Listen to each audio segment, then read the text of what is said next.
ललिता भूख से परेशान हो गई थी। सुबह से काजल ने उसको खाने के लिए कुछ भी नहीं दिया, क्योंकि सुबह नाश्ते में उसने आलू के पराठे बनाए थे और अब वह खत्म हो गए थे। इसीलिए ललिता दोपहर के खाने की राह देख रही थी, पर काजल ने सुबह पेट भर नाश्ता किया था, इसीलिए वह दोपहर का खाना नहीं बनाने वाली थी। अत्यंत भूख से परेशान हो रही ललिता काजल के पास गई और बोली, बहू, मुझे बहुत जोरों से भूख लगी है, खाने के लिए कुछ भी दे दे।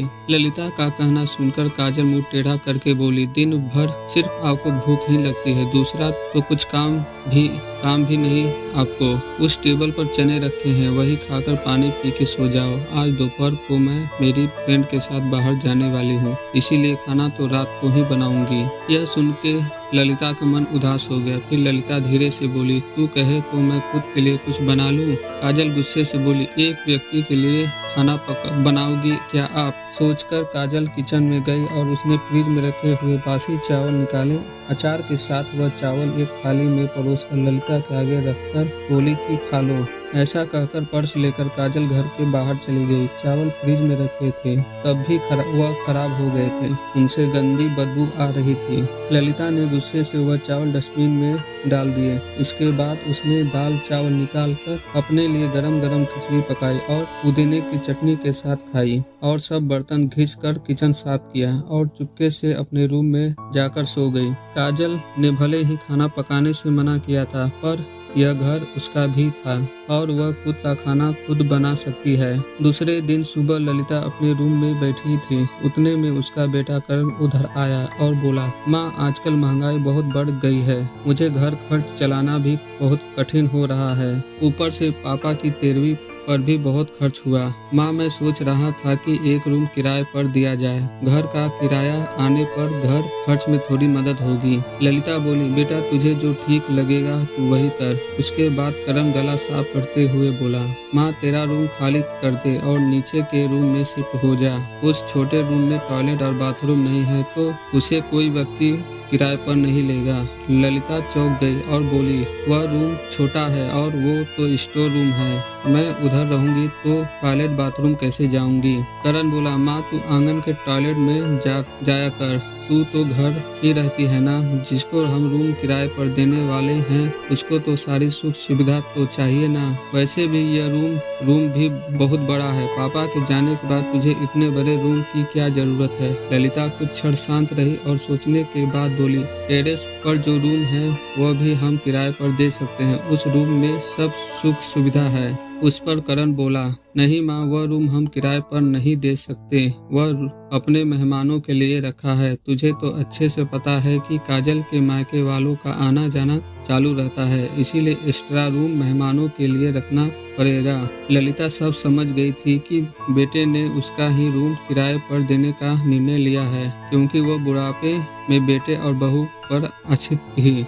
इसीलिए करण ने जो कहा उस पर ललिता ने ज्यादा विरोध नहीं किया। उसने अपना थोड़ा सामान लिया और छोटे रूम में शिफ्ट हो गई। उधर पुराने छोटे रूम में उसका जी घुट रहा था, तब भी वह उस रूम में दिन काट रही थी। नया किराएदार आया था, सब पहले जैसा चल रहा था। घर में आए हुए किराएदार का नाम विजय था, एक एनजीओ में काम करता था। वह हर रोज काजल और करण ललिता के साथ कैसा सलूक करते हैं वह देखता था। वह देखकर उसको बहुत बुरा लगता था। धीरे धीरे ललिता विजय को अपने बेटे जैसा मानने लगी। विजय भी आते जाते ललिता का हाल चाल पूछा करता था और उसका ख्याल रखता था। करण और काजल को ललिता से कुछ लेना देना नहीं था। काजल बचा हुआ खाना उसके थाली में रख जाती और बेटा तो उसके तरफ देखता भी नहीं था। ललिता तो पहले ही समझ चुकी थी कि उसका बेटा अब पहले जैसा नहीं रहा, वह बदल गया है। फिर भी वो आंखें बंद करके किसी पालतू पशु जैसी उस घर में रहती थी, क्योंकि बुढ़ापे में उसका दूसरा किसी का सहारा नहीं था। रोटी के 2 टुकड़ों के लिए उसको उनके सहारे रहना पड़ रहा था। कभी कभी ललिता को बहुत रोना आता था। ललिता विजय को अपने मन की बात बताने लगी। उनके पति की मौत बेटे की लापरवाही से हुई थी, पर वो ज्यादा नहीं बोल पा रही थी। जब पति काम पर जाते थे तब घर में हम दोनों को बहुत मान सम्मान मिलता था। जब वह काम करने में असमर्थ हो गए तब करण को उन्होंने घर खर्च में मदद किया कर ऐसा कहा। यह बातें करण के मन को बहुत लगी। जब तक पति घर चला रहे थे करण अपने सब पैसे बचा लेता था, पर अब शर्म से और मजबूरी में उसको घर खर्च चलाना पड़ रहा था। धीरे धीरे माँ बाप का खर्च उसको बोझ लग रहा था, लेकिन वह स्पष्ट रूप से कुछ भी नहीं कह सकता था। इस बीच पति का स्वास्थ्य बहुत बिगड़ गया और वह चल बसे।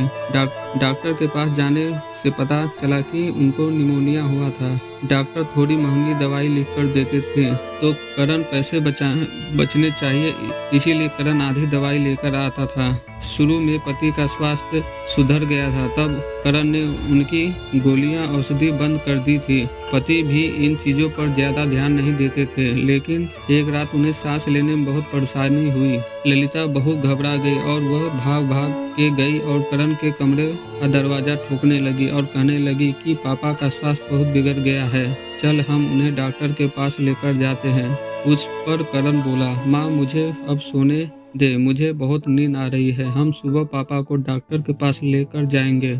ऐसा कहकर उसने दरवाजा बंद कर लिया था। ललिता रात भर पति के तकिए के पास चिंतित बैठी रही। कभी छाती को तेल लगाकर मालिश कर रही थी तो कभी बाप दे रही थी, पर भगवान को कुछ अलग स्वीकार था। सुबह तक उनकी मृत्यु हो गई थी।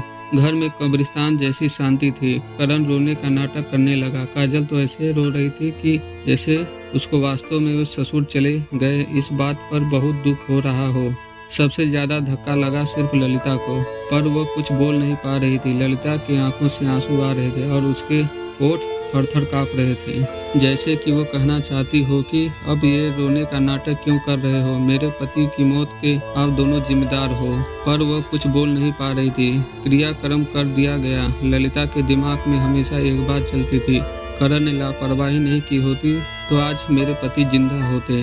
उनकी मौत के बाद काजल और करण का व्यवहार बहुत बदल गया था। ललिता को भी उनके व्यवहार की आदत पड़ गई थी, इसीलिए वह उनकी तरफ से कोई भी अपेक्षा नहीं रखती थी, पर उसका मन उसे अंदर ही अंदर से उसे खाए जा रहा था। ऐसी औलाद को भी सबक भी नहीं सिखा सकती।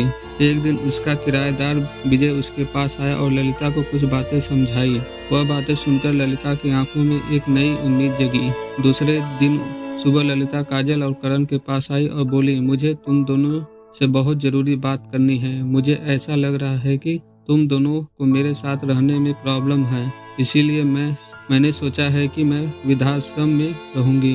ललिता का कहना सुनकर काजल बहुत खुश हो गई। करण ने थोड़ा दुखी होने का नाटक किया। फिर थोड़ी देर में ललिता ने उन दोनों के चेहरे के हाव भाव देखे और बोली, करण तुझे दुखी होने की जरूरत नहीं है और काजल तुझे इतना खुश होने की जरूरत नहीं है, पहले मेरी सब बातें सुन लो। और ललिता हंसकर बोली, यह बातें सच्ची है कि मैं वृद्धाश्रम में रहूंगी, पर मैं इस घर से कहीं नहीं जाऊंगी, मैं इस घर को ही वृद्धाश्रम बनाऊंगी।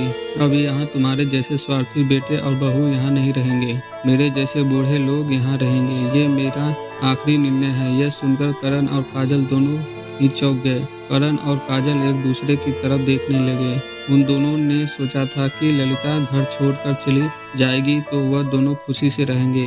उनको लगा था कि अब उनको ललिता की जवाबदारी लेनी नहीं पड़ेगी, उसका ख्याल नहीं रखना पड़ेगा, पर इधर तो सब उल्टा हो गया। ललिता का कहना सुनकर करण गुस्से से बोला, माँ तेरा दिमाग तो ठीक है ना, इस घर पर मेरा अधिकार है, फिर तू इस घर को कैसे वृद्धाश्रम बना सकती है? तू भूल रहा है बेटा, अभी तक ये घर मेरे ही नाम पर है। ललिता गुस्से से बोली, तुम दोनों ने मुझे बहुत परेशान किया है, छोटी छोटी बातों पर मेरा अपमान किया है, बीमारी के वक्त भी मुझ पर ध्यान नहीं दिया, खाने पीने के लिए भी मुझे बहुत तरसाया, तेरे पिताजी भी मुझे छोड़कर चले गए। अगर मैंने कठोर निर्णय नहीं लिया तो मेरा भी वही हाल होगा जो तुम्हारे पापा का हुआ था।